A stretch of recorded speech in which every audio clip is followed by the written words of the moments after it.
Hi there, my name is Kent Vensland, and this is my video reflection for the end of our EDCI 572 class. Is that the class that this is for?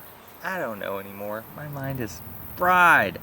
Alright, so first off, I'm inviting you to join me at West Neck Creek.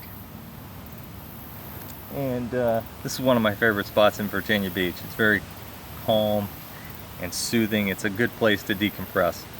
However, there are a lot of cottonmouth snakes around here. So if you see me move really fast, it is because I have a snake coming to join me in the boat, or because I caught a fish, because I'm fishing right now.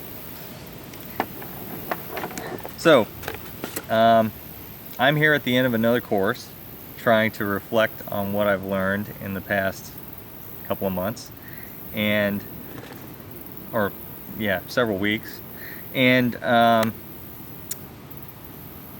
want to say that I really like these reflections. I think that these reflections are a good way to summarize in your mind what's happened and to think about what you could do better the next time around. So anyway, it's something that I kind of like to incorporate into my personal life when I have a life-changing event, or when I accept something, when I finish a job, or when I end a project, that kind of thing.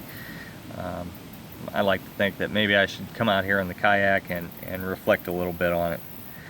So in project management, we call these lessons learned.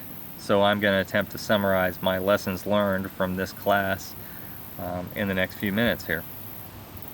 My biggest takeaway is that the analysis portion of the Dickinson and Carey model was exactly what I expected it to be. Long and very involved. But I was surprised at the level of effort that I had to put into the instructional strategy portion and the implementation portion of the document.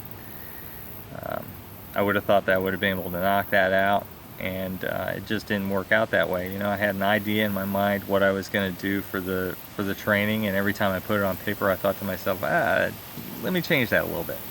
So you know, that was my biggest surprise. Now that I look back after a couple of days of not doing anything with the Dickinson and Carey model, I think to myself that I could have done so much more on my learning module, that I could have made it so much better. And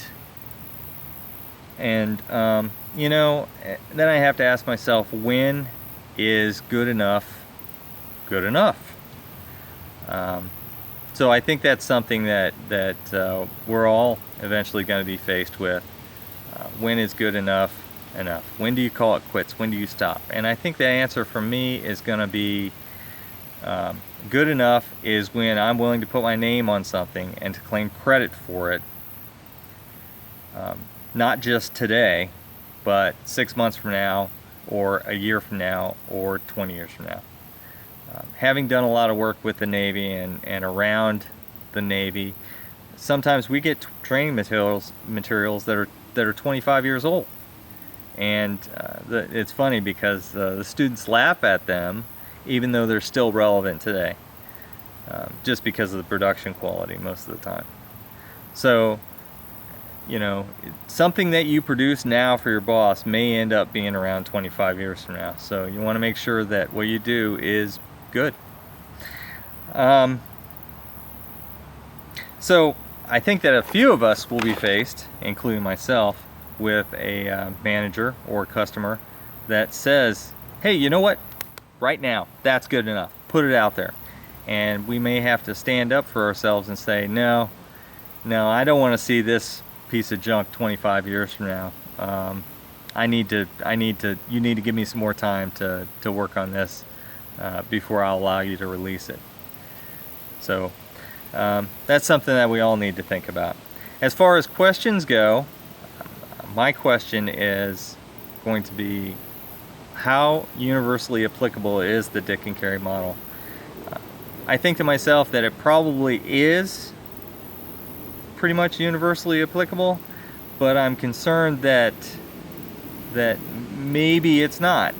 I think that it's just something that time will tell. I'll have to go and work my way through the Dick and Carey model for each and every project that I do, you know, taking on, putting in stuff until I find something where it doesn't work, and then I'll know for certain. But right now I don't know.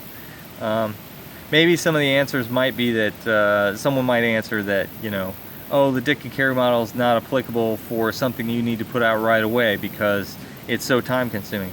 Well, I'd say I'd submit to you that the project that we did, the learning module that we did, we probably could have done in a week, maybe a week and a half, if we had devoted all our time to it. We certainly could have done it in a week if we had a team working together and everyone had devoted all their time to it. So, you know, rapid prototyping one way, or Dick and Carey model with a lot of people another way. It's still pretty fast. So, anyhow, since this class is over, I'm going to go fishing, and I hope you all have a great time, and I hope to see you in the future in my classes. And I want you to know that I'm very excited, not only because I'm out here going fishing for the first time in weeks, but because today I received a phone call, and I have a job interview tomorrow for an instructional designer position with a financial services company. So wish me luck.